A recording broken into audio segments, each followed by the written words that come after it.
क्या क्या हम कवर करेंगे मैं आपको बता देता हूँ। इसमें एक तो विज़न IAS की मैगज़ीन, एक इसमें PIB इंडिया, और तीसरी चीज़ हम हिंदू न्यूज़पेपर मई 2020 से लेके हम कवर करेंगे स्टार्टिंग जो है। तो वी स्टार्ट फ्रॉम हेयर।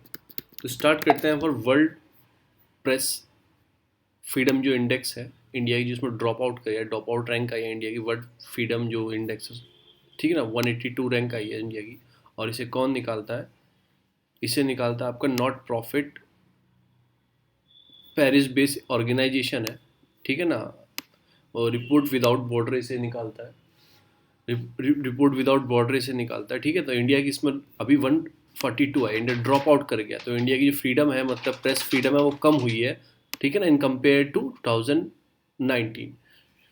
तो ये कौन निकालता है, बस आपको ये याद रखो, और ये कौन निकालता है। दूसरी आती है इजी ऑफ डूइंग बिजनेस, ये वर्ल्ड बैंक निकालता है इजी ऑफ डूइंग बिजनेस। इसके 63 रैंक है इंडिया की, इसकी रैंकिंग याद रखना।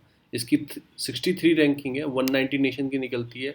10 इसकी डिफरेंट डायमेंशन है। ये 18 मई की, मतलब हिंदू में ये चीज़ आई थी। तो 10 इसकी डायमेंशन जिस बेस पे निकालते हैं, बस इतना याद रखना। फिर आता है ग्लोबल न्यूट्रिशन रिपोर्ट, ठीक है ना। ग्लोबल न्यूट्रिशन रिपोर्ट कौन निकालता है? ये निकालता है एक इंडिपेंडेंट प्रोडक्ट है, मतलब एनुअली, ठीक है ना। Stock take of the state, मतलब वर्ल्ड का न्यूट्रिशन चेक करने के लिए निकाला जाता है, ठीक है। इंडिपेंडेंटली एक्सपर्ट ग्रुप्स हैं और रिपोर्ट सेक्रेटरीट्स हैं इसके, ये निकालते हैं, ठीक है ना। फर्स्ट न्यूट्रिशन ग्रोथ जो इनिशिएटिव सबमिट हुई थी N4G, ठीक है ना, 2013 में हुई थी, और फर्स्ट टाइम ये पब्लिश 2014 में हुई थी।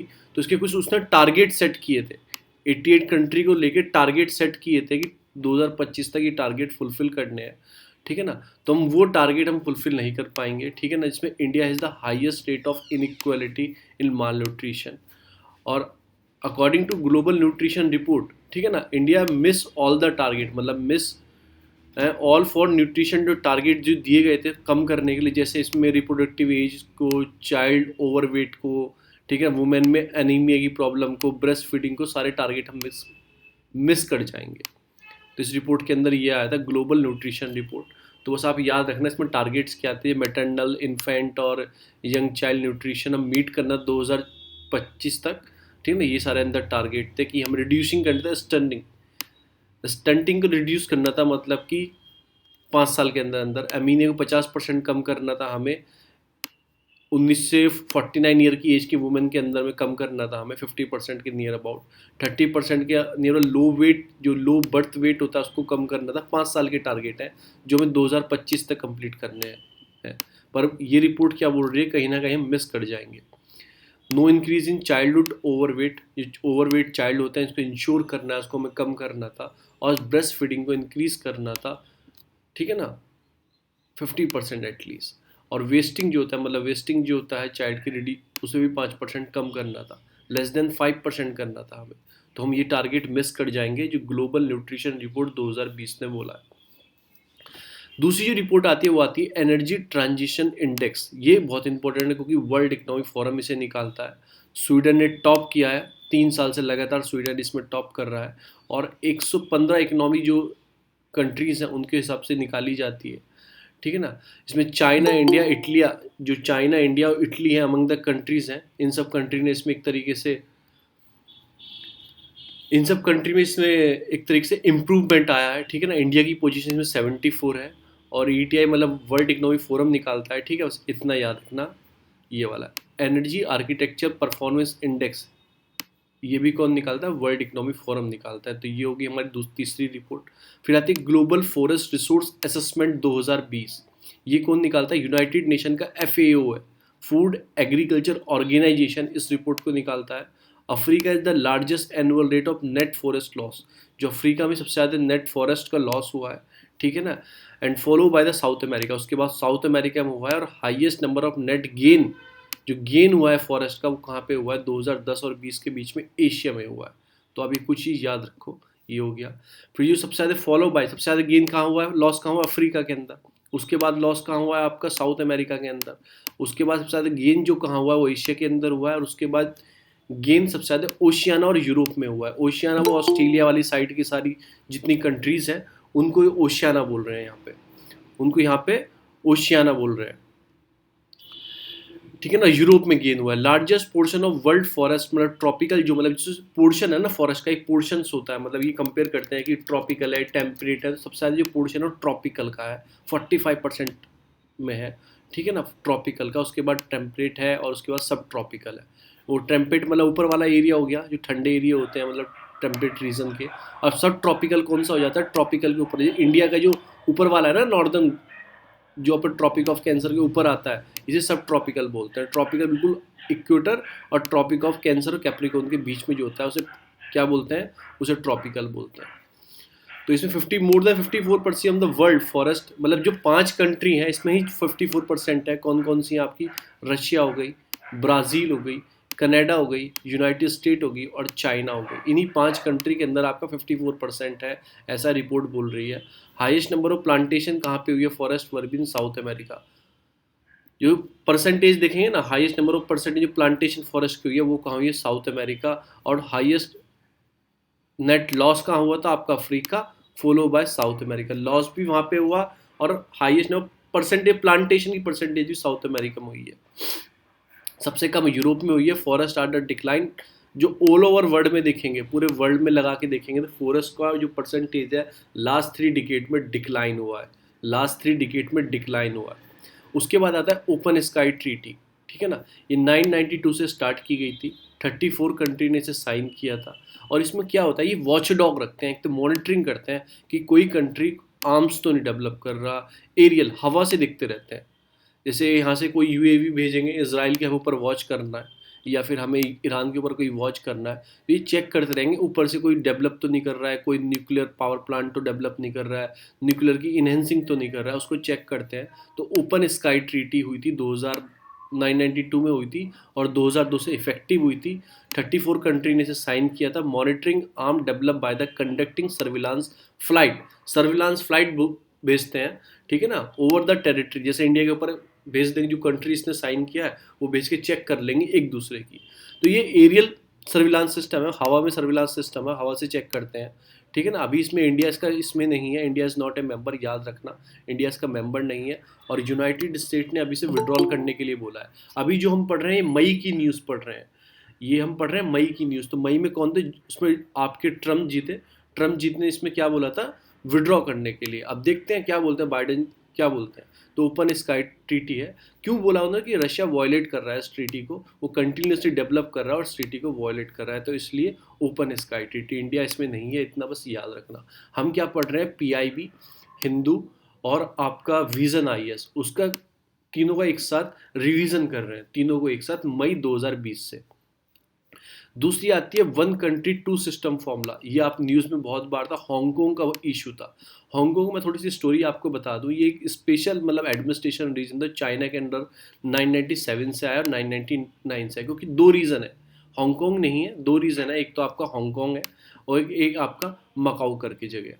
तो ये दोनों पहले किस में थे, एक इसके पास था हांगकांग जो था, मतलब मकाऊ जो था पहले ब्रिटिश के पास और पुर्तगाल मतलब पुर्तगीज के पास थे।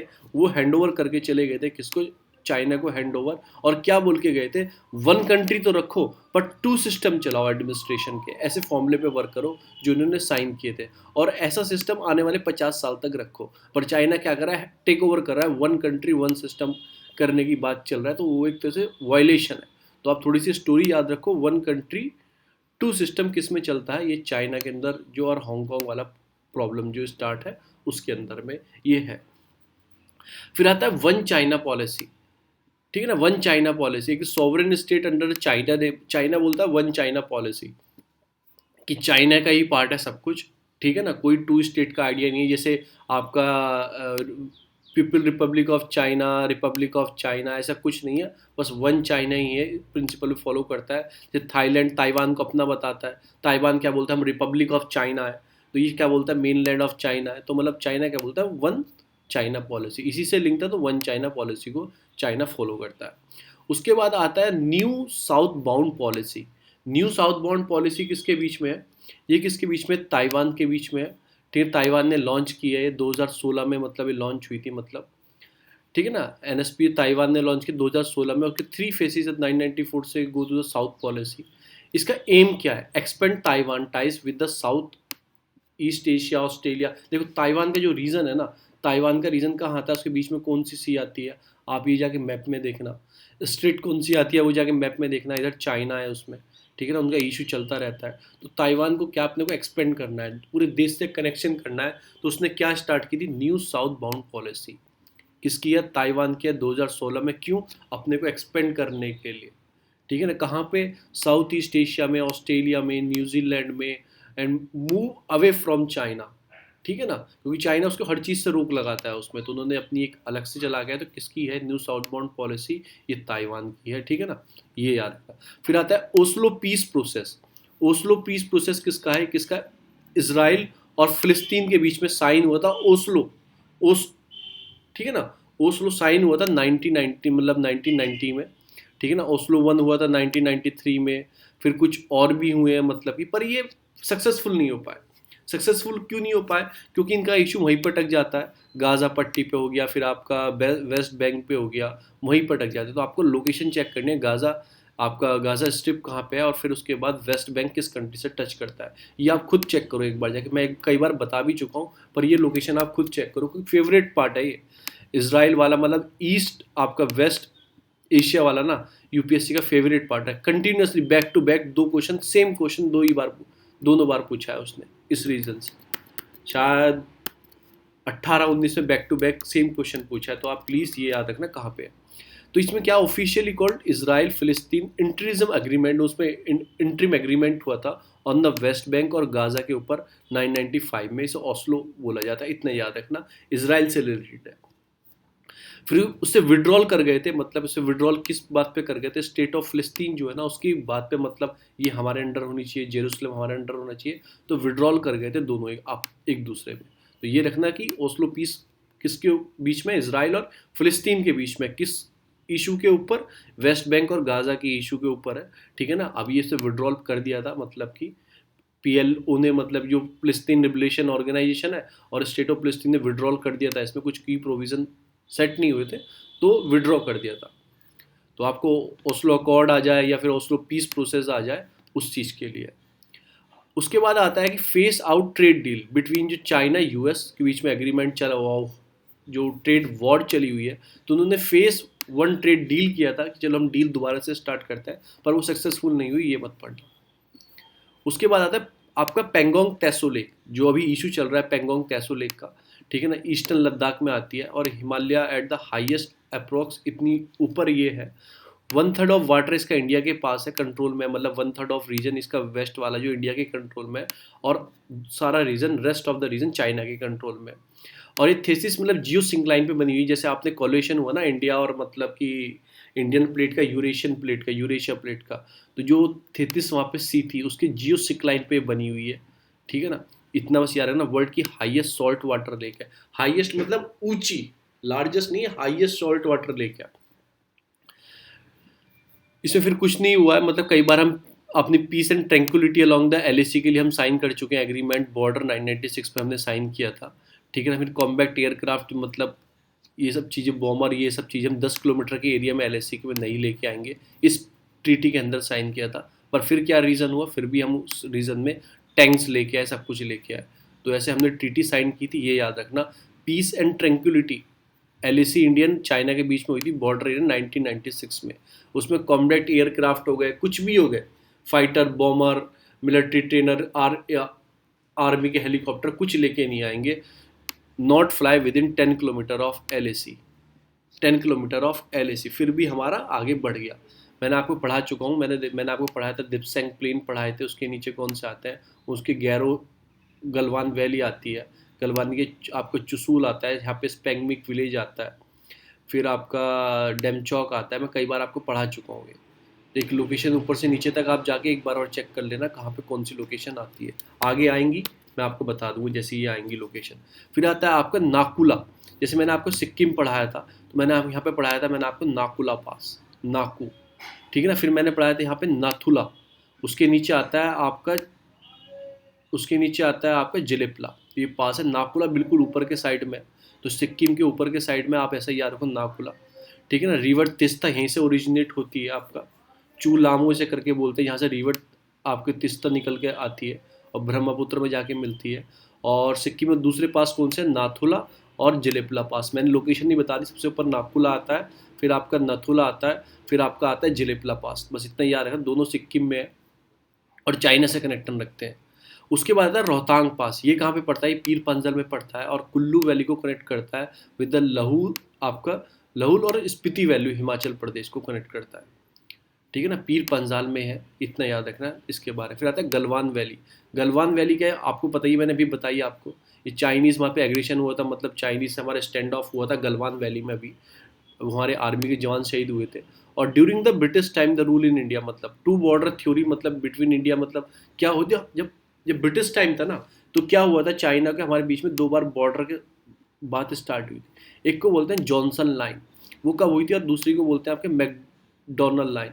जॉनसन लाइन जो प्रपोज करती है वो 1865 में हुई थी। ठीक है, इसमें अक्साई चीन जो है ना, और जम्मू कश्मीर जो लद्दाख में एरिया है, मतलब नाउ इन लद्दाख, वो क्या था, इंडियन कंट्रोल में था। इस वाली के अंदर, इस वाली के अंदर चाइना कंट्रोल में दिया गया था वो। चाइना अक्साई चीन बता के वो चाइना कंट्रोल में दी गई थी। उसके बाद जो ट्रीटी हुई थी उसमें इंडियन कंट्रोल में दे दिया गया, मैकडोनल्ड लाइन में, इंडियन कंट्रोल में 1893। चाइना बोलता है हम इसको मानते हैं, और हम बोलते हैं हम मैकडोनल्ड लाइन को मानते हैं। और फिर उसके बाद में फिर मैकमोहन लाइन भी डेवलप किया गया था। मैकमोहन लाइन भी, उसमें भी अक्साई चीन को इंडिया के अंदर दिया गया था। तो वही सारी इन पे स्टैंड ऑफ चल रहा है, किसकी चीज़ पर अक्साई चीन किसके पास होना चाहिए, लद्दाख वाला रीजन। ठीक है ना। फिर डेमचौक मैं आपको बता चुका हूँ, डेमचौक भी किस में आता है, आपका साउदर्न पार्ट में आता है, अक्साई चीन के साउदर्न पार्ट में डेमचौक। यहाँ पे इंक्रीज हुआ है, इंफ्रास्ट्रक्चर बढ़ना स्टार्ट हुआ है, और हमने आपका दरबुक, श्योक और दौलत एक रोड बनाई है। जैसे ये एक्चुअल ऑफ कंट्रोल लाइन है, लाइन ऑफ एक्चुअल कंट्रोल है, जो लाइन है उसके साइड में हमने रोड बनाई है। कौन सी बनाई है? आपके दरबुक, श्योक, दौलत बेग वाली रोड बनाई है पूरी नीचे तक। ये हमने डेवलप की, हमारे बीआरओ जो विंग्स है आपकी, बॉर्डर रोड ऑर्गेनाइजेशन ने डेवलप की है। कहाँ पे ये डेवलप की है? आपका मिनिस्ट्री ऑफ डिफेंस के अंडर आता है। कहाँ पे की है? एलएसी के ऊपर। ये रोड का नाम याद रखना, कहाँ पे? एलएसी के ऊपर, बिल्कुल। तो ये हो गया। फिर लाइन ऑफ एक्चुअल कंट्रोल क्या है कि मतलब डिमार्केटेड लाइन है, सेपरेट करती है इंडियन कंट्रोल टेरिटरी और चाइनीज कंट्रोल टेरिटरी को अलग अलग बताती है। ठीक है, कब से ये है? 1962 की जब वॉर हुई थी, 62 में, जब से जितने एरिया में चाइना अंदर आ गया था वहीं से हमने कंट्रोल लाइन बना ली थी। ये लद्दाख, आपके जम्मू कश्मीर, ठीक है ना। तो मैकमोहन लाइन से दूसरी लाइन है, जो मैकमोहन लाइन से दूसरी लाइन है, मैकमोहन। और मैकमोहन लाइन में रन करती है आपका line of control Jammu Kashmir, Ladakh का थोड़ा हिमाचल का पार्ट भी लेती है। फिर आपका उत्तराखंड भी जाती है, सिक्किम और Arunachal Pradesh. McMahon line define करती है हमारा और चाइना का बॉर्डर। तो इतनी कंट्री से आप चाइना टच भी करता है, ऐसा याद रखना कितनी स्टेट से, सॉरी, जम्मू कश्मीर, लद्दाख, हिमाचल प्रदेश, उत्तराखंड, सिक्किम और अरुणाचल प्रदेश। फिर आता है बाराहुती प्लेन्स, ये उत्तराखंड में है।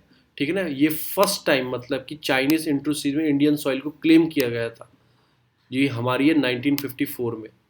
62 में तो उन्होंने अंदर घुस ही गए थे, तो क्लेम किया था आपका बाराहुती प्लेन्स, ये उत्तराखंड के अंदर आते हैं। ठीक है ना। फर्स्ट टाइम चाइनीज मतलब intrusion on the Indian soil, मतलब इन्होंने क्लेम किया था ये हमारी जगह है। तो आप ऐसे करके याद रखना कि बाराहुती प्लेन कहाँ पे उत्तराखंड के अंदर आता है। फिर आता है बॉर्डर डिस्प्यूट सेटलमेंट मैकेनिज्म। ठीक है ना। तो बॉर्डर डिस्प्यूट सेटलमेंट मैकेनिज्म हमारे और चाइना के बीच में मतलब 5 एग्रीमेंट साइन हो चुके हैं बिटवीन रिलेटेड टू बॉर्डर से। ठीक है ना। एक तो Indian addressing dispute arising over LAC 993 में हुआ था एग्रीमेंट हमारा, मेंटेनेंस पीस एंड ट्रैंक्विलिटी आपका एलएसी पे। फिर 996 में मतलब agreement on the confidence building measure हुआ था हमारा military field along the LAC. फिर 2005 में हुआ था हमारा प्रोटोकॉल। ठीक है ना। तो ये आप पढ़ लेना। 2012 में एग्रीमेंट होता है स्टेब्लिश ए वर्किंग मैकेनिज्म। तो आपको याद रखो एक तरीके से हम 12 मतलब कि 5 एग्रीमेंट साइन कर चुके हैं इंडिया और चाइना बॉर्डर डिस्प्यूट सेटलमेंट के लिए। 2013 में भी बॉर्डर डिफेंस कॉपरेशन एग्रीमेंट हुआ था, और हम दोबारा से बात कर रहे हैं अभी 2000, जब कल का न्यूज़पेपर देखोगे या परसों का, उसमें दोबारा से हम नए एग्रीमेंट की बात कर रहे हैं, बॉर्डर डिस्प्यूट सेटलमेंट मैकेनिज्म की। तो 5 ऑलरेडी हो चुके हैं, ऐसा लिखा है कि फर्स्ट टाइम हम करेंगे, तो हम फर्स्ट टाइम नहीं करेंगे, 5 ऑलरेडी हो चुके हैं जो 993 से होते हुए हैं, 996 में भी हुए हैं, ये हुए। फिर आता है आपका दाइमीर आपका भाषा डाम, जो ये कहाँ पे? इंदस रिवर पे, नॉर्दर्न इन द पाकिस्तान में डेवलप किया गया है। इतना बस आपको डाम का नेम याद रखना है। ये मतलब क्या बोल रहे, टॉलेस्ट रोलर कॉम्पैक्ट कंक्रीट डाम है, आरसीसी का डाम बनाया जा रहा है और कंप्लीट हो जाएगा 2018 में। कहाँ पे है दाइमीर आपका? भाषा डाम कहाँ पे, इंदस रिवर पर पाकिस्तान में डेवलप किया जा रहा है। फिर आता है Gilgit Baluchistan, is formerly known as a northern area, जो है हमारे इंडिया का, बाय द पाकिस्तान ने ऑक्यूपाई किया हुआ है अभी। तो उसके अंदर क्या क्या है, उसके अंदर क्या क्या चीज़ें हैं, पोर्शन क्या क्या है, उसके अंदर एक बायोफा ग्लेशियर है, काराकोरम में आता है आपका। उसमें आताबाद लेक है, आताबाद लेक करके पड़ती है, ठीक है ना, जो इंपॉर्टेंट बॉडीज़ है, ठीक है, गिलगित बलूचिस्तान में। It is a region of, मतलब पहले किसका पार्ट है, जम्मू कश्मीर का पार्ट था, पर पाकिस्तान ने इसे कंट्रोल कर रखा है नवंबर 1947 से, ठीक है ना, नॉर्दर्न एरिया ऑफ पाकिस्तान। और मतलब कराची एग्रीमेंट 1949 में जो हुआ था, जब से ये डायरेक्ट कंट्रोल पाकिस्तान के इसके अंडर में है। और पाकिस्तान ने इसे नॉर्दर्न एरिया ऑफ पाकिस्तान को मतलब डिक्लेयर भी कर दिया है, गिलगित आपका बलूचिस्तान को। उसके बाद है लिपू लेक पास। लिपू लेक पास कहाँ है, ये कहाँ पे है, ये आपका ट्राई कॉर्नर है, मतलब कि पास है जो हिमालय से निकलता है और इंडिया, चाइना और नेपाल के बीच में। Lipu lake, Lipu lake India, China और नेपाल के बीच में, जहाँ पे आपका काला पानी का इशू है, लिपू लेक भी उसी के पास में, लिपू लेक पास। तो ट्राई है किसका, चाइना, इंडिया और नेपाल का।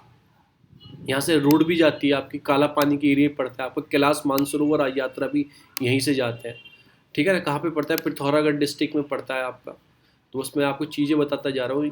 और एक ट्रीटी साइन हुई थी हमारा आपका, सुगाली ट्रीटी साइन हुई थी इंडिया और मतलब कि ब्रिटिश के, मतलब नेपाल और ब्रिटिश के बीच में, 1860 में साइन हुई थी। जो काली रिवर लोकेटेड एरिया है, उसमें क्या बताया गया था, ये एरिया जो दिया गया था, ये डिस्प्यूट एरिया था, और ये इंडिया को मतलब कि दिया गया था। दो एरिया पे हमने बात कर ली थी, पर हमारा काला पानी वाला एरिया भी रह गया था उस ट्रीटी के अंदर। तो उस ट्रीटी में दोबारा से अब बात करेंगे या नहीं करेंगे वो तो फ्यूचर में पता लगेगा। इतना याद है ना, काला पानी आपका, लिम्पी या दूरा और लिपू लेक, ये कुछ उत्तराखंड में आते हैं, sovereignty of the territory of Uttarakhand में आएंगे जो मैप में, और नेपाल ने अपने अंडर शो किया इन एरिया को। तो आपको याद रखना है ये एरिया किस चीज़ से रिलेटेड है, नेपाल और इंडिया से रिलेटेड है, ठीक है ना। आफ्टर द 996 ट्रीटी जो हुई थी आपकी, महाकाली ट्रीटी जो हुई थी, महाकाली रिवर के नेम पे ना, काली रिवर वहीं से निकलती है। उस ट्रीटी में क्या बताया गया था, जो महाकाली शारदा की डाउन स्ट्रीम है ना, मतलब की, ठीक है ना, डाउन स्ट्रीम जो है, उसमें मतलब Pancheshwar multi purpose hydel project develop किए गए थे। और ठीक है, जब से ही काली रिवर राइज, जब से ये इशू किस में है, कॉन्फ्लिक्ट में है, जब से ही इशू कॉन्फ्लिक्ट में है। जो कमेटी थी, जो मैंने आपको बताया था, कमेटी जो साइन हुई थी ब्रिटिश इंडिया में, मतलब 19 आपका 1816 में जो थी, उसमें कुछ इशू क्लेरिफाई कर दिया गया था, पर कुछ इशू अभी तक क्लेरिफाई नहीं किए गए, इसलिए नेपाल ने अपने अंडर उन इशू को रखा है। हमारी बात भी हुई थी मतलब कि सॉल्व करने के, पर हम क्लैरिफाई नहीं कर पाए। 98% ऑफ द बॉर्डर को क्लैरिफाई कर दिया था हमने, पर कुछ परसेंट बॉर्डर हमारा क्लैरिफाई नहीं है इंडिया और नेपाल के बीच में। जो काला पानी है आपका और तराई रीजन जो है, वो अभी तक इशू है। तो आपकी लोकेशन याद रखनी, काला पानी आपकी लिम्पी या हुरा करके, जो लिपू लेक करके कुछ जगह है, ये इशू किससे, नेपाल से, और हमारा इंडिया का इशू है। और लिपू लेक, जो लिपू लेक पास जो है, वो ट्राई जंक्शन है किस किस के बीच में, इंडिया, चाइना, नेपाल के बीच में है, ठीक है ना। और यहाँ पे मतलब हमने एक रोड भी ले बना रखी है आपका, ठीक है ना, रोड कैलाश मानसरोवर यात्रा के लिए हम उस रोड का यूज़ करते हैं। उसके बाद महाकाली ट्रीटी इनके साथ हुई है, और भी ट्रीटी हैं जो इनके साथ हुई हैं। उसके बाद आता है इंडियन नेपाल बॉर्डर, जो करता है वेस्ट बंगाल में टच करता है, उत्तर प्रदेश से टच करता है, बिहार और सिक्किम से, ठीक है ना। और हमारे इनके बीच में एक ट्रीटी है, वो याद रखना, पीस एंड फ्रेंडशिप ट्रीटी, जो 1950 में हुई थी। इसमें ओपन बॉर्डर है, हम यहाँ से बिना पासपोर्ट के, बिना वीज़ा के नेपाल जा सकते हैं फ्रीली, वहाँ से वहाँ के लोग यहाँ आ सकते हैं फ्रीली। तो किस ट्रीटी के अंदर आ सकते हैं, वो है पीस फ्रेंडशिप ट्रीटी 1950 में जो साइन हुई थी। ये ओपन बॉर्डर है दोनों के बीच में। तो इतना हो गया, हमारा सारे इशू खत्म हो गए चाइना और नेपाल के। उसके बाद आता है ब्रिक्स, ये 2006 में मतलब कि फॉर्म की बात की गई थी। ग्रुपिंग ऑफ द वर्ल्ड है, जो लीडिंग इमर्जिंग इकोनॉमी है, ब्राज़ील, रशिया, इंडिया, चाइना और साउथ अफ्रीका का, ठीक है ना। और ब्रिक्स लीडर समिट जो एनुअली होती है, हर साल होती है, ठीक है ना। फर्स्ट जो ब्रिक्स समिट हुई थी मतलब 2009 में हुई थी, और रशिया में, जहाँ पे साउथ अफ्रीका ज्वाइन किया था, उसके बाद में ज्वाइन किया था, ठीक है। 2009 में फर्स्ट मीटिंग हुई थी रशिया में, उसके बाद साउथ अफ्रीका ज्वाइन किया था, पहले यानी कि फर्स्ट मीटिंग में साउथ अफ्रीका नहीं था, ठीक है ना। तो ये याद रखना। फिर आता है न्यू डेवलपमेंट बैंक, ये 2014-15 में फॉर्म किया गया। ये किसके अंदर है, ब्रिक्स के अंदर में आता है, जो ब्रिक्स नेशन है डेवलपमेंट बैंक के, उसके अंदर में आता है न्यू डेवलपमेंट बैंक। पहले इसका नाम ब्रिक्स था, फिर न्यू डेवलपमेंट बैंक कर दिया गया। इसका हेडक्वार्टर कहाँ है? संघाई चाइना में है। Brazil, Russia, India, China, south Africa इसके पार्टनर है। और ये फाइनेंस किसे करता है? प्राइमरी फाइनेंशियल इंफ्रास्ट्रक्चर प्रोजेक्ट की जो हम डेवलप करते हैं इन कंट्री के अंदर, उन्हें फाइनेंस करता है। और इसमें वन वोट, ठीक है ना, वन वोट वाला सिस्टम है। हर कंट्री का एक एक वोट है, ऐसा नहीं है जिसके पैसे ज़्यादा उसका परसेंटेज ज़्यादा, ऐसा कुछ नहीं है। वन वोट वाला सिस्टम है। No country will have veto power, किसी कंट्री पर वीटो पावर इसमें नहीं है। और ये पब्लिक प्राइवेट प्रोजेक्ट के लिए लोन देता है। और फर्स्ट रीजनल ऑफिस जो है मतलब इसका ओपन कहाँ किया गया है? इसका जॉन्सबर्ग आपका साउथ अफ्रीका में। और हेडक्वार्टर कहाँ है? संघाई चाइना में। तो याद रखना आप ये वाला। फिर आता है एशिया इंफ्रास्ट्रक्चर इन्वेस्टमेंट बैंक जो आता है 2016 में इस्टेब्लिश किया गया था। इसका हेडक्वार्टर कहाँ है? इसका बीजिंग में इसका हेडक्वार्टर है। इसका कहाँ है? संघाई। इसका कहाँ है? बीजिंग में। China largest and India second largest share holder. जैसे देखो इसमें क्या था? वन वोट था, कोई शेयर वेयरिंग का कोई चक्कर नहीं था आपका न्यू डेवलपमेंट में। पर यहाँ पे क्या है एशिया में? इसमें चाइना लार्जेस्ट और India second largest share holder है। India as the founding member. तो इंडिया एशिया डेवलपमेंट का फाउंडिंग मेंबर है। 86 इसमें मेंबर है। इंडिया लार्जेस्ट बोरोवर भी इंडिया, इसमें पैसा बहुत ले रखा है एशिया इंफ्रास्ट्रक्चर से। तो लार्जेस्ट बोरोवर भी कौन है इसका? ये कौन है? इंडिया ही है। तो बोरिंग मेंबर को देता है, मतलब अपने पैसे मेंबर को देता है। एशियन टूल है डेवलपमेंट का, ठीक है। इंडिया इज द लार्जेस्ट आपका इसका रिसिपेंट है, इसका पता पर लग गया हमें। India is the also one of the country apart from China to enjoy the permanent seat, ठीक है ना। चाइना के अलावा इंडिया भी इसमें इसके बोर्ड ऑफ डायरेक्टर जो है उसमें एक परमानेंट सीट इंडिया की इसके अंदर है। और जो बनते होंगे वो मतलब 86 मेंबर्स है। तो कंट्री के हिसाब से 1 साल के लिए कोई, 2 साल के लिए कोई, तो ऐसा आप याद रखो। फिर आता है आपका ये रीजन, दोबारा मैंने लिख दिया इसमें। सोस्ता जो एरिया मैंने बताया था आपको, जो काला पानी है, सोस्ता और ये सारा इशू है, ये इंडिया, उत्तर प्रदेश एंड नेपाल के बीच में आता है। इंडिया के उत्तर प्रदेश रीजन में आता है, थोड़ा टच करता है। उत्तर प्रदेश में नहीं, वैसे यूके में ही आता है, पर टच करता है। और गंडक रिवर यहीं से कहीं से लोकेटेड होगी, यहीं से बैंक पे, गंडक रिवर के बैंक पे पड़ता है। जो नेपाल में आपका नरयानी रिवर बोली जाती है, नारायानी रिवर बोली जाती है नेपाल में गंडक को। और काली रिवर जो है ये शादरा रिवर बोली जाती, आगे मतलब बोली जाती है इंडिया में काली रिवर को। आपको उत्तराखंड से निकलती है, ज्वाइन कर जाती है आपको घाघरा से, उत्तर प्रदेश के अंदर ही ज्वाइन कर जाती है। ये कुछ प्रोजेक्ट है इसके ऊपर जो बने हुए हैं, क्योंकि टनकपुर हो गया आपका, चामलिया हाइड्रो हो गया आपका, और शारदा बैराज हो गया आपका, ये इसके ऊपर काली के ऊपर डेवलप किए गए हैं। तो ये हो गया हमारा। उसके बाद आता है regional comprehensive economic partnership, RCEP, जिसको हुई थी, जो ये मीटिंग हुई थी, इंडिया ने इसे साइन नहीं किया। कुछ रीज़न थे इसमें, शायद मैंने मेंशन किए हैं। ये फ्री ट्रेड एग्रीमेंट था बिटवीन 10 कंट्री बीच में था, जो 10 कंट्री एशिया ब्लॉक की हैं और 6 कंट्री फ्री ट्रेड वाली जो कंट्री हैं। एशियन वाली 10 कंट्री हो गई। और उसके बाद जो FTA कंट्रीज हैं 6, कौन कौन सी? India, China, Japan, South Korea, Australia, New Zealand. India step out कर गया इससे। कुछ मतलब उसके इशू थे, जैसे इशू क्या था? फार्मर का इशू था।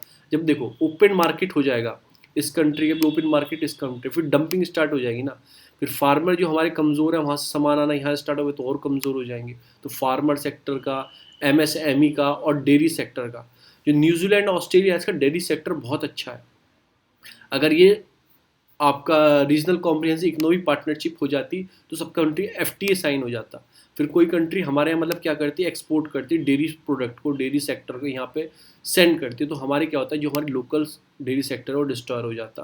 तो इसलिए हमने डेयरी सेक्टर की इशू की वजह से स्मॉल, मतलब जो हम डेवलप कर रहे हैं अपनी स्मॉल मीडियम एंटरप्राइजेस को डेवलप कर रहे हैं, फिर वहाँ से सामान आना स्टार्ट, वो डिस्ट्रॉय हो जाती, फार्मर डिस्ट्रॉय हो जाते, क्योंकि वो और सस्ती चीज़ें इंडिया में डंप करते थे, हमारी जो इंडस्ट्रीज़ है वो थोड़ी कमज़ोर हो जाती है फार्मिंग वाली। तो इस इशू से हमने इसे साइन नहीं किया।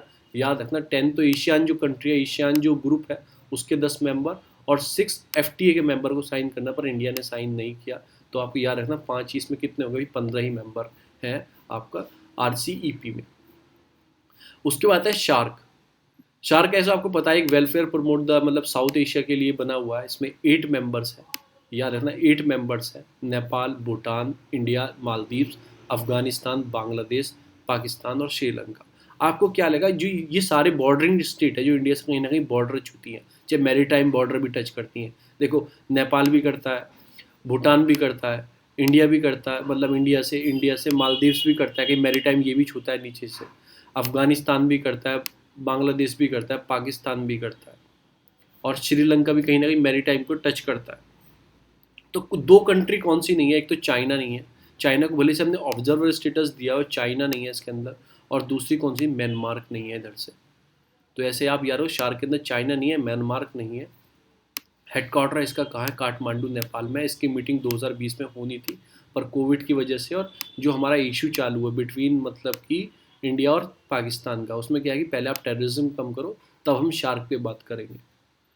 तो ये शार्क कितनी कंट्री हैं, 8 मेंबर्स हैं इसमें। चाइना का ऑब्जर्वर स्टेटस है और म्यांमार तो है ही नहीं इसमें। तो इंडिया की बॉर्डरिंग टच सारी कंट्रीज़ हैं, या मैरीटाइम टच हो आपका मालदीव्स और श्रीलंका से। उसके बाद है अफ्रीकन यूनियन। ये एक अफ्रीकन यूनियन जो अफ्रीकन कॉन्टिनेंट है, 55 जो कॉन्टिनेंट मतलब कंट्रीज़ हैं सॉरी अफ्रीका के अंदर, उन सबका एक यूनियन है। और इसका हेडक्वार्टर कहाँ बैठता है, इसका आदिस जगह है, मतलब आपदा मतलब इथोपिया के अंदर, इथोपिया के अंदर यार वहाँ पे बैठता है हेडक्वार्टर इसका। ठीक है ना। 55 इसमें कंट्रीज हैं ऑफ अफ्रीका की, 55 इसमें कंट्रीज है। उसके बाद आता है आपका international court of justice, ICJ। ये प्रिंसिपल जुडिशियल ऑर्गन है आपकी, किसकी ऑडिशन ऑर्गन है आपकी, UN की। प्रिंसिपल जुडिशियल ऑर्गन है, 1945 में डेवलप की गई थी। और 2 सेट्स ऑफ केसेस ये सुनती है, एक तो लीगल डिस्प्यूट हो किसका, स्टेट के बीच में, 2 कंट्री के बीच में, वो अपनी सबमिट कर सकते हैं। ठीक है ना। और क्या देता है, एडवाइजरी प्रोसेसिंग देता है, रिक्वेस्ट मतलब एडवाइजरी प्रोसेसिंग देता है, मतलब एडवाइस भी देता है कि आप ऐसा करो। ठीक है ना। और रिक्वेस्ट कोई इससे करे कि एडवाइजरी ओपिनियन चाहिए ऑन द लीगल क्वेश्चन कोई और रिलेटेड टू UN को, कोई लीगल, जैसे हमारे प्रेसिडेंट कोई लीगल उन्हें क्वेश्चन पूछना होता है तो सुप्रीम कोर्ट से हेल्प लेते हैं ना, जज से। तो ऐसे ही इसमें है, अगर UN को कोई लीगल क्वेश्चन पूछना है, रेफर कर देता है इसको, तो ये फिर जवाब बता देते हैं आपको ऐसा करना चाहिए।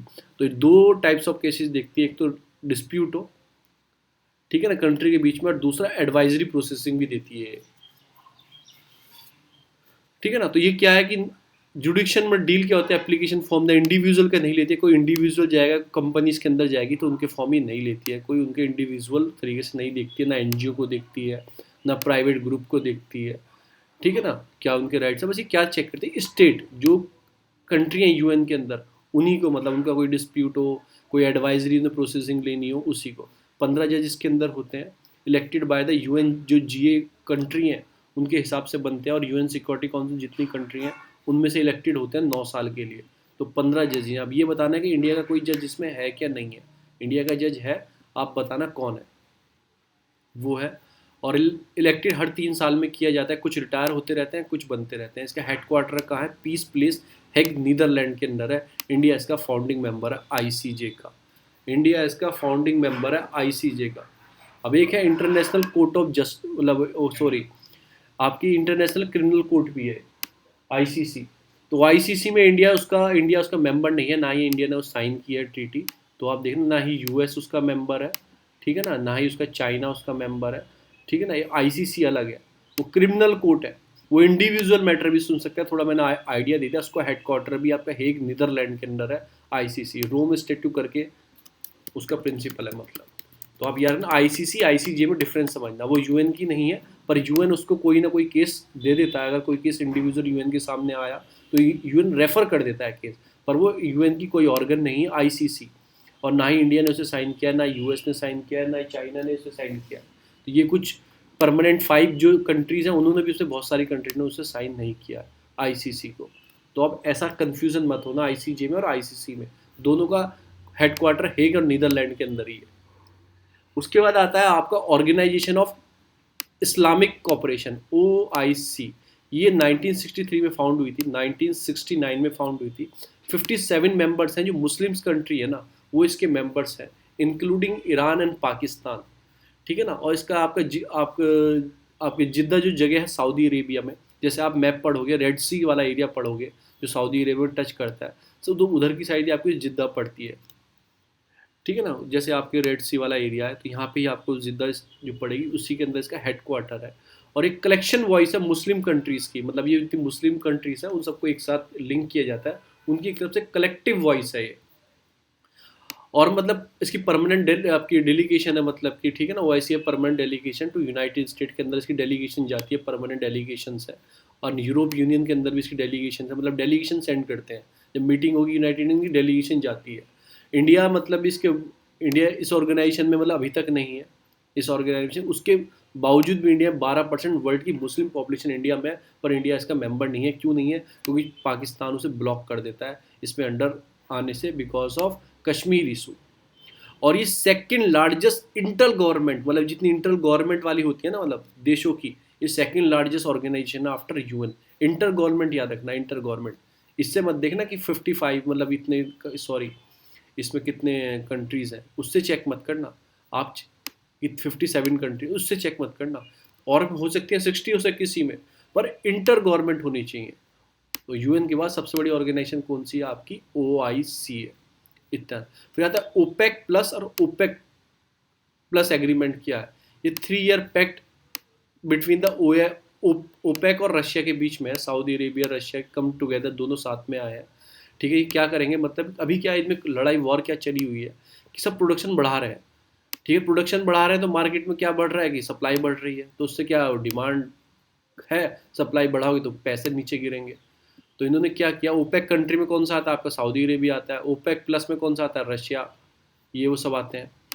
ठीक, जो ओपेक में नहीं है, जो ओपेक में नहीं है वो ओपेक प्लस में उन्होंने अपना अलग संगठन बनाया हुआ है। मैंने आपको पढ़ा चुका हूँ कई बार।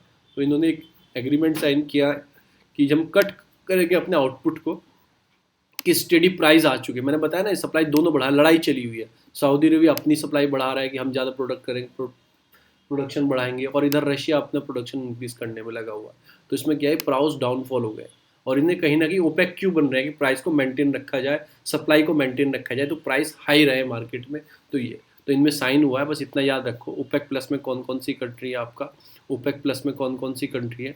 रशिया किसी का मेंबर नहीं है। तो ओपेक प्लस में कौन कौन सी है आपका? अजरबैजान है, बहरीन है आपका, ब्रुनोई है आपका, कजाकिस्तान है, मलेशिया है, मेक्सिको है, ओमान, रशिया, रशिया भी है। ठीक है ना, रशिया भी है, साउथ सूडान है और सूडान है। रशिया किस में मेंबर नहीं है? ओपेक का मेंबर नहीं है रशिया, ओपेक का। तो किसके बीच में साइन हुआ है? ओपेक और ओपेक प्लस के बीच में। इसलिए बोल रहे हैं ओपेक और ओपेक प्लस के बीच में साइन हुआ है कि हम अपनी जो है, इनमें फाइट रहती है, क्योंकि ओपेक वाली क्या करती है, ये प्रोडक्शन बढ़ाएंगे तो ये ओपेक प्लस वाली भी प्रोडक्शन बढ़ाना स्टार्ट कर देती हैं कि हम भी सप्लाई करेंगे, मार्केट में रेट गिरा देंगे, आपको पैसा नहीं मिलने देंगे। तो इनकी प्राइस वॉर चलती रहती है, ओपेक वालों में, ओपेक प्लस वालों में। तो आपको ओपेक वाले और ओपेक प्लस वालों में जाके लिखना है, नाम लिखना है, और कंट्री को चेक करना है कौन सा कहाँ है। अजरबैजान कहाँ है? बुका, अजरबैजान क्या कैस्पियन से टच करता है। फिर बहरीन कहाँ है? गुल्फ कंट्री में आएगा। फिर ब्रुनई कहाँ है? ये आपको याद है। कजाकिस्तान देखना आप, मलेशिया देखना, नीचे आ जाएगा इधर आपका, इंडिया के नीचे, मतलब थाईलैंड के नीचे आ जाएगा। फिर मैक्सिको कहाँ है आपको पता ही है। ओमान कहाँ है? वो नीचे आ जाएगा अरेबियन सी पे। रशिया तो ऊपर चला जाएगा। साउथ सूडान कहाँ है? सूडान के साउथ में लैंडलॉक कंट्री है, सूडान के साउथ में है ये। साउथ सूडान लैंडलॉक कंट्री है दोनों, ये सूडान और साउथ सूडान। उसके बाद रशिया तो आपको पता ही है। उसके बाद है क्वाड। क्वाड कई बार बता दो, इंडिया, जापान, यूएस और ऑस्ट्रेलिया का एक इनिशिएटिव है। ठीक है ना। इंडिया इज़ नॉट ए मिलिट्रियल, जिनके अलायंस है पार्टनर से अभी तक इंडिया नहीं है उसका पार्टनर। और ये इंटर गवर्नमेंट सिक्योरिटी फोरम्स है, बस इतना याद रख लो। जिसका एक मिलिट्री ग्रुप भी है क्वाड का, उसका भी इंडिया नहीं है, पर आने वाले दिनों में इंडिया हो जाएगा, तब हो जाएगा, आप न्यूज़ में पढ़ लेंगे। तो ये कुछ आता है। उसके बाद है G7। ये भी एक इंटर गवर्नमेंट ऑर्गेनाइजेशन है, फॉर्म हुई थी 1975 में, मतलब 75 इमरजेंसी चल रही थी इंडिया में, इंदिरा गांधी इमरजेंसी लेके आए थे, तो उस टाइम पे ये फॉर्म की गई थी, पर इंडिया इसमें नहीं है। ये ग्रुप 7 है, Canada, France, Germany, Italy, Japan और यूनाइटेड किंगडम एंड यूएसए। ये डिस्कस करते हैं बैठ के, आपस में बैठ के डिस्कस करते हैं कैसे हम इम्प्रूव कर सकते हैं चीज़ों को, कैसे हम कम कर सकते हैं। ठीक है ना। तो ये सब चीज़ों पे बात करते हैं। अभी G7 तो ओरिजिनली था, इसमें रशिया ज्वाइन कर गया अपना 1997 में, रशिया इसमें से मतलब ज्वाइन कर गया इसमें। ठीक है, तो G8 हो गया था, फिर दोबारा वो बाहर निकल गया रशिया 2014 में, फिर ये G7 बन गया। तो इसमें क्या, रशिया ने ज्वाइन किया, ओरिजिनल में नहीं था, बीच में ज्वाइन किया, फिर बाहर हो गया। अभी क्या हुई, ये बैठ के डिस्कस करते हैं वर्ल्ड के बारे में, किस चीज़ की, जैसे प्राइस, ग्लोबल प्राइजेस बैटलिंग हो रही है, उसको चेक करने के लिए। रीजन ऑफ यूक्रेन में जो एनेक्सेशन चल रहा है क्रीमिया का, उस पर बैठ के बात करते हैं। तो वही वर्ल्ड इशू पे और इकोनॉमिकल बेसिस पे बात करते हैं। इसका कोई फिक्स हेड क्वार्टर नहीं है, क्योंकि हेड क्वार्टर इस कंट्री में कहीं भी बैठ के बात कर लेते हैं। कभी रशिया में कर लेंगे, कभी सॉरी यूएस में कर लेंगे, फ्रांस में कर लेंगे। तो कंट्री यार है G7 में कौन कौन सी हैं, आपको कैसे याद रखना है। आप सोचो क्वाड में कौन कौन से नेशन है जो आपको याद है। अमेरिका है, हाँ है। जापान है, हाँ है। और कौन सा है? ऑस्ट्रेलिया है और इंडिया है। तो इंडिया इसका मेंबर नहीं है। तो और कौन से? यूके है, ठीक है, जर्मनी है, फ्रांस है, ऐसे यार P5 में कौन कौन से हैं आपके। तो कोई भी ट्रिक लगा के आप याद रखा करो, ठीक है ना। G7 इंपॉर्टेंट है क्योंकि 7 ही कंट्री है, इसलिए इंपॉर्टेंट हो जाता है, याद रखना है इसे। कब फॉर्मेट हुआ? 1975 में, इमरजेंसी चल रही थी इंडिया में। फिर आता है गुल्फ आपका कॉपरेशन काउंसिल, GCC। ये एक पॉलिटिकल और इकोनॉमिकल अलायंस है, और ये आपका अब्राइन पेनिनसुला में मतलब कि कंट्रीज़ हैं इसके अंदर साथी हैं। जो आपका अरेबियन पेनिनसुला है, सॉरी अरेबियन बोल रहा हूँ, अरेबियन पेनिनसुला जो कंट्रीज़ हैं इसके अंदर आती हैं। 1981 में इस्टेब्लिश हुआ था, ठीक है ना। मेंबर कौन कौन से हैं आप बताओ? गुल्फ मतलब जो आपका पर्शियन गुल्फ है उसमें कौन कौन सी कंट्रीज़ हैं? ठीक है भाई, UAE है, मैंने मान लिया, बहरीन है, सऊदी अरेबिया है, ठीक है ना, ओमान भी बोला इन्होंने, कतर भी बोला, कुवैत भी बोला। फिर कौन सी कंट्री बच गई जो गुल्फ से टच करती है, पर्शियन गुल्फ से? आप जाना, इराक मिलेगी आपको बची हुई, ठीक है ना, इराक मिलेगी, इधर ईरान मिलेगी। तो ये कंट्री इन्होंने छोड़ दी है। इराक भी टच करता है कहीं ना कहीं, और ईरान भी टच करता है कहीं ना कहीं, जाके चेक करना। तो ये कौन कौन सी होगी गुल्फ कॉपरेशन में? कौन कौन सी होगी आपका? UAE हो गई, अब बहरीन हो गई, सऊदी अरेबिया हो गई, ओमान हो गई, कतर हो गई, और कुवैत। अभी कतर पे इशू उठाया था इन्होंने एक बार इसे बाइकआउट करने के लिए, बाहर करने के लिए। और इसका कहाँ है? रियाद में, और सऊदी अरेबिया में हेडक्वार्टर है, रियाद में। तो आप कैसे लिंक करोगे? आप OIC आप पढ़ोगे इसके साथ में, गुल्फ पढ़ लोगे कि OIC का आपका हेडक्वार्टर भी सऊदी अरेबिया के अंदर है। तो आप लिंक करके पढ़ा करो, आपको जल्दी याद होगा। फिर आता है कॉमनवेल्थ। कॉमनवेल्थ एक वॉलंटरी एसोसिएशन है, मतलब वॉलंटरी का एसोसिएशन है। 54 इंडिपेंडेंट इक्वल कंट्रीज हैं ऐसे, मतलब कि मोस्टली जो टेरिटरीज जो British period time, British umpire के अंडर होती थी ना, वो इसमें टेरिटरीज है जो ब्रिटिश मोस्टली ऐसे अब रवांडा और मोज़ेम्बिक जो है, वो कभी हिस्ट्री में भी ब्रिटिश अंपायर के अंडर में नहीं रही है, फिर भी कॉमनवेल्थ का पार्टनर है। कोई आपसे पूछे all the countries in Commonwealth are under the British empire territory, ऐसा नहीं है। रवांडा और मोज़ेम्बिक नहीं है, इंडिया भी इसका मेंबर है, ठीक है ना, मोस्टली है, मोस्टली, ठीक है ना। इंडिया इसका मेंबर है, Commonwealth member country choose and become head of the Commonwealth. उसमें से अभी क्या इशू है, तो अब से मालदीव ने इसे रिसेंटली रीजॉइन किया है, यानी कि पहले इसका मालदीव्स था, फिर आउट हो गया था, फिर रीजॉइन मालदीव्स ने दोबारा किया। तो लास्ट कंट्री कौन कौन सी किसने ज्वाइन किया? वो मालदीव्स ही आप बोलोगे कॉमनवेल्थ में, ठीक है ना। मोस्टली कंट्रीज हैं जो ब्रिटिश अंपायर के अंडर में, टेरिटरी के अंडर में आती थी, पर रवांडा मोज़ेम्बिक नहीं है, कभी हिस्ट्री में भी नहीं आई। फिर उसके बाद आता है आपका कोस्टल सिटी ऑफ सिरत, एक लीबिया की कोस्टल सिटी है आपका, आपकी लीबिया की कोस्टल सिटी। कॉन्फ्लिक्ट इसके बीच में चल रहा है, इसका रशिया और टर्की के बीच में कुछ कॉन्फ्लिक्ट है। ये ऑयल रिच नॉर्दर्न अफ्रीकन आपका कंट्री है। बस इतना याद है ना, ये आप बस याद हो कहाँ की कंट्री, कोस्टल सिटी ऑफ सीरत कहाँ पे? लीबिया में। कहाँ पे आपका? लीबिया में। फिर लीबिया सबमिट हुई थी इससे रिलेटेड, ये कॉन्फ्लिक्ट जो है उनके बीच में, मतलब कि सॉल्व करने के लिए। तो लीबिया समिट में कौन कौन ये सारे बैठे थे, हमें कुछ नहीं पढ़ना। बस ये क्या है, कॉन्फ्लिक्ट जो है आपकी कौन सी सिटी के ऊपर? आपकी सिरती जो सिटी है उसी के ऊपर। फिर अल शबाब करके एक मिलिट्री ग्रुप है आपका ईस्टर्न अफ्रीका में, सोमालिया में। तो आपको शबाब पूछेगा कहाँ का है? सोमालिया का, ईस्टर्न सोमालिया का ग्रुप है, ईस्टर्न सोमालिया का ग्रुप है। उसके बाद आता है चैंपियन पोर्टल। एक चैंपियन पोर्टल है, किस चीज़ से रिलेटेड है? मिनिस्ट्री ऑफ आपका जो माइक्रो वाली है, MSME, उन्होंने स्टार्ट किया है। इसमें क्या लॉन्च क्या किया जाएगा इसके अंदर? फुल फॉर्म बताइए इसकी। Creation a harmonious application for modern processing for increasing output and national strength portal, एक तरीके से MSME के लिए है। और ठीक है ना, इसमें क्या करना है, उस MSME को अपने को बढ़ावा बढ़ाना है। इंडिया का जो MSME है वो डाउन हो चुका है, मतलब कि उसको ऊपर लेके जाना है। Global champion by solving there grievance, मतलब कुछ प्रॉब्लम आ रही है, इंक्रेज करना है, सपोर्ट करना है, हेल्प करना है। तो ये किस चीज़ से रिलेटेड है? MSME से रिलेटेड है, उनकी मिनिस्ट्री ने स्टार्ट किया, ठीक है ना। तो उसमें क्या है, fully integrated with the real time basis. कुछ प्रॉब्लम आ रही है, गवर्नमेंट का एक ग्रीवियंस पोर्टल है, आप CP ग्राम करके एक पोर्टल है, आप उसमें जाके ना, आपको कोई प्रॉब्लम है किसी भी मिनिस्ट्री से रिलेटेड, जैसे आप मिनिस्ट्री को कॉल करते हो, वो अपना टोल फ्री नंबर, उस पर फिर आपकी कॉल नहीं जाती, तो इस पोर्टल पे जाके CP ग्राम पे जाके आप रजिस्टर्ड कर देना अपना ग्रीवियंस, मे बी सॉल्व हो जाए। तो उससे लिंक कर दिया जाएगा। पर एक ग्लोबल चैंपियन है किस चीज़ के लिए? ये MSMEs के रिलेटेड है, उनकी कुछ प्रॉब्लम है, इंकरेज करना है, सपोर्ट करना है, हेल्प करना है। तो आपको याद रखना है MSME से रिलेटेड है चैंपियन पोर्टल। फिर आता है आपका मिशन सूर्य नगारी, ठीक है ना। ये सेंट्रल स्कीम्स है, 100%, मतलब कि सोलराइजेशन करना है। किस चीज़ का करना है? आपका कोणार्क टेम्पल जो है, कोणार्क टाउन का, जो उड़ीसा के अंदर है उसको क्या करना है, मिस्टर सूर्य नगरी बनाना है उसे, सूर्य नगरी।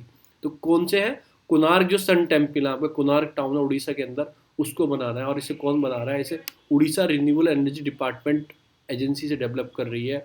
पर मेन चीज़ क्या है, 100% सेंट्रल फाइनेंशियल असिस्टेंस है। ये सारा पैसा कौन, CFP फंड से आएगा, और कौन फंड कर रहा है, सेंट्रल गवर्नमेंट। तो याद रखना मिशन सूर्य नगरी क्या है, ये कोणार्क टेम्पल को डेवलप किया जाएगा, उड़ीसा के अंदर आता है, उसे पूरी तरह से सोलराइजेशन किया जाएगा, कोणार्क टाउन को भी और कोणार्क सन टेम्पल को भी। उसके बाद है प्रोजेक्ट CARD, ये नीति आयोग का है और डिपार्टमेंट ऑफ बायोटेक का है। ये कस्टोरियम करना है, अफोर्डेबल और रैपिड डायग्नोस्ट, जो CARD स्केल है, जो कोरोना वायरस की टेस्ट किट थी ना, उसको रैपिडली डेवलप करने के लिए हमने CRD चलाया था, नीति आयोग और डिपार्टमेंट ऑफ बायोटेक। तो प्रोजेक्ट कार्ड आपको याद रखना है, CARD कार्ड किस चीज़ से रिलेटेड है, कि रैपिडली डेवलप करना है, जो डायग्नोस किट है उसको डेवलप करने के लिए, ठीक है ना, स्केल अप करने, कैपेसिटी इंक्रीज करने के लिए। फिर आता है वंदे भारत मिशन, ये भी हम क्योंकि मई की पढ़ रहे हैं, मई की पढ़ रहे हैं, PIB की, हिंदू की और विजन की। तो वंदे भारत मिशन कहाँ था, ये बिगेस्ट आपका आपका इवैक्यूएशन एक्सरसाइज है, मतलब कि जो हमारे इंडियंस थे जो हमारे बाहर विदेशों में फंसे थे, उनको वापस इंडिया में लेके आने के लिए ये एक्सरसाइज स्टार्ट की गई थी, और एयर इंडिया ने स्टार्ट की थी। और सब्सिडी जो है, मतलब एयर इंडिया एक्सप्रेस ऑपरेट की थी 64 फ्लाइट को, 12 कंट्री में सेंड किया था, और एंटायर जो इसकी कॉस्ट थी वो पैसेंजर ने उठाई थी। सरकार ने बोला था हम लेके आ रहे हैं आपको पेंडेमिक टाइम में इंडिया में, पर सारी कॉस्ट आपको बियर करनी है। तो वंदे भारत मिशन आपको याद रखना है किस चीज़ के लिए था। फिर एक ऑपरेशन समुद्र सेतु भी हुआ था उसी टाइम पे, वो क्या, वो नेवी का था, उन्होंने डिस्पैच किए थे 2 शिप्स, आपको आपका जलाश्व और आपका मागार करके, ये माले में उन्होंने भेजे थे, 2 माले में भेजे थे। और ऑपरेशन में इसमें क्या किया था, आपको रिपेट्रिएट किया था स्टैंडिंग इंडियन सिटीजन मालदीव से और UAE से, वही सेम चीज़ थी। वंदे भारत हुआ था तो वो एयरलाइन ने किया था, ऑपरेशन समुद्र सेतु हुआ था तो नेवी ने किया था। वंदे भारत में 12 कंट्री से तो नाम याद रखने नहीं है, पर समुद्र सेतु में चुनिंदा कंट्री थी, ठीक है ना। चुनिंदा कंट्री कौन सी थी, आपको सिर्फ मालदीव्स और आपका UAE से आप लेके आए थे हमारे 2 इंडियन नेवी के जो शिप्स थे, आपका आपका जलाश्वा और आपका मगर करके, ये 2 शिप थे, लेके आए थे समुद्र सेतु, आपको याद रखना है। फिर मिशन सागर, ये भी कोविड टाइम पे स्टार्ट हुआ था, मतलब है तो पुराना, पर कोविड टाइम पे हमने इसे दोबारा से अपग्रेड किया था। इसमें हमने अपना INS आपका केसरी भेजा था, फूड सप्लाई को, मेडिकल असिस्टेंट चीज़ों को, जो इंडियन ओशन में, साउथ इंडियन ओशन में जो कंट्रीज़ हैं, जैसे आपका मालदीव्स हो गई, देखो ये हो गया मालदीव्स इंडिया के जस्ट पास में। फिर नीचे जाएंगे मॉरिशियस हो गया, मॉरिशियस के साइड में मेट्रागास्कर हो गया, मेट्रागास्कर के जस्ट ऊपर के साइड में नॉर्थ वेस्ट साइड में आपको कोमोरोस हो गया, फिर सेशल्स हो गया, आपका इधर हो गया। तो आपको मैंने लोकेशन भी बता दी, सेशल्स यहाँ पे हो गया। और जो आपका मॉरिशियस है, मॉरिशियस के जस्ट नीचे आपका कौन सा आता है, रीयूनियन आइलैंड, रीयूनियन आइलैंड। तो आपको मैंने लोकेशन भी बता दी, यहाँ पे आपका सेशल्स आ जाएगा, यहाँ पे आपका रीयूनियन आ जाएंगे। तो मैंने आपको लोकेशन भी बता दी इनकी, ठीक है ना। कोविड-19 टाइम पे तो ये मिशन सागर स्टार्ट किया गया था, इन्हें क्या देना था, इन्हें मतलब कि फूड सप्लाई और मेडिकल असिस्टेंट प्रोवाइड करना था, और डिप्लॉय भी किए थे, तो मेडिकल असिस्टेंट टीम को भी भेजा था मॉरिशियस और आपका कोमोरोस में। ये रहा आपका मॉरिशियस, ये आपका कोमोरोस, ये सेशल्स, ये आपका मालदीव्स, ये आपका मालदीव्स, और ये रियूनियन, ये मेट्रागास्कर। आयुर्वेदिक मेडिसिन भी भेजी थी, और फिर हाइड्रोक्लोरोक्विन टैबलेट थी, वो भी हमने सेंड की थी। ये कुछ चीज़ थी जो हमने सेंड कोविड टाइम पे हमने स्टार्ट की थी। आज इतना ही रखते हैं, ये रैपिड सीरीज है, 3 to 4 क्लास में हम मई की ख़त्म कर देंगे, और ऐसे करते करते हम मई जून पूरी कवर कर लेंगे। तो मैं यहीं पे अपनी रिकॉर्डिंग रोक देता हूँ।